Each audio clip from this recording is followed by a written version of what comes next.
In the bustling township of Nkwazi, a widow named Mama Kazi lived with her biological daughter, Amma, and her stepdaughter, Zuri. Mama Kazi had always favored Amma, often giving her the best of everything, while Zuri was left with the leftovers. One day, a young man named Jabari arrived in Nkwazi. He dressed in flashy clothes and drove an expensive car, impressing many with his tales of wealth. Mama Kazi saw an opportunity and thought Jabari would be a perfect match for Amma. Meanwhile, a humble craftsman named Kofi had taken a liking to Zuri. He was known for his skill in carving beautiful sculptures, but lived a modest life. Kofi was drawn to Zuri's gentle nature. He admired her from afar, appreciating her kindness and the way she cared for others. One day, Kofi approached Mama Kazi with respect. "Mama, I would like to get to know Zuri better," he said humbly. Mama Kazi, wanting to get Zuri out of the way, encouraged Kofi's interest. "Zuri, Kofi has asked for your hand in marriage," Mama Kazi said one evening. "But stepmother, I barely know him," Zuri replied softly. "Nonsense. He's a good man, and you'll marry him," Mama Kazi insisted.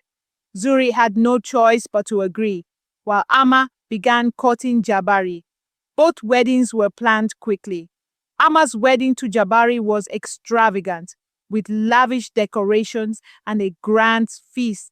Zuri's wedding to Kofi was simple, held in their small community hall. During Amma's wedding, guests whispered among themselves, "Jabari must be very wealthy to afford such a celebration," one said.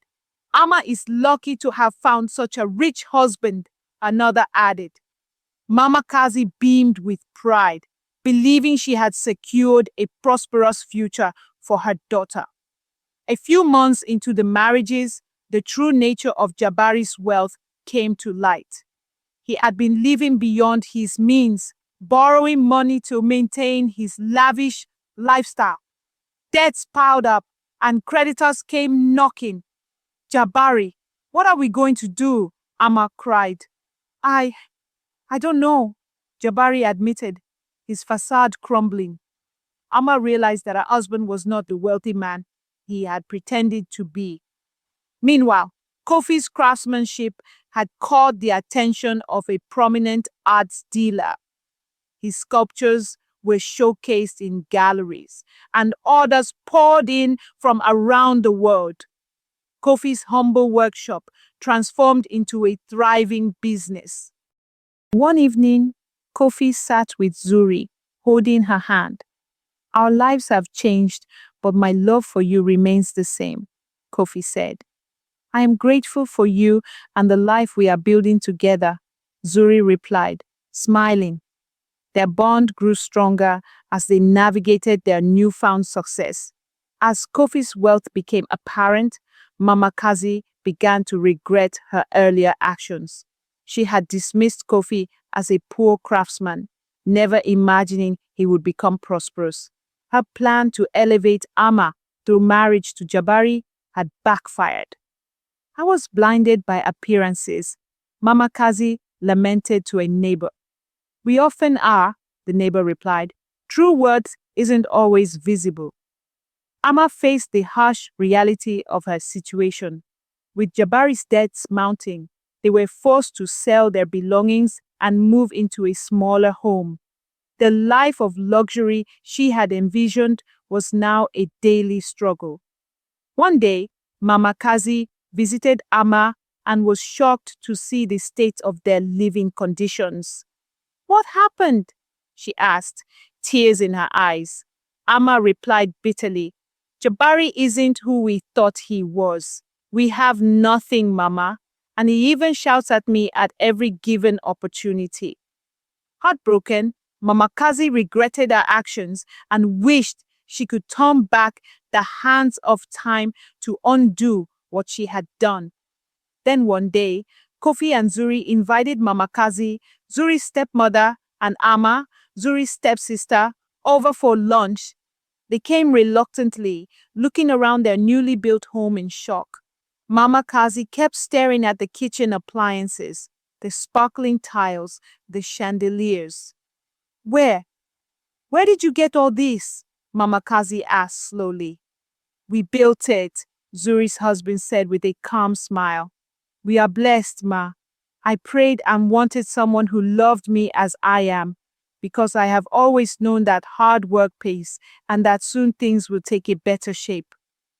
I am glad I met Zuri, my wife. Mama Kazi froze. He turned to Amma. I hope Jabari is treating you well. Amma looked down. Jabari was broke and angry all the time. She was tired and worn out. Zuri held her stepsister's hand. Come stay with us for a while.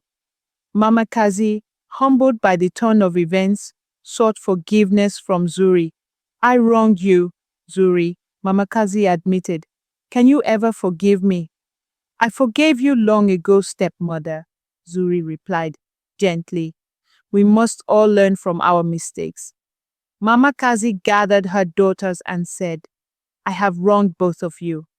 I was blinded by appearances and failed to see what truly matters.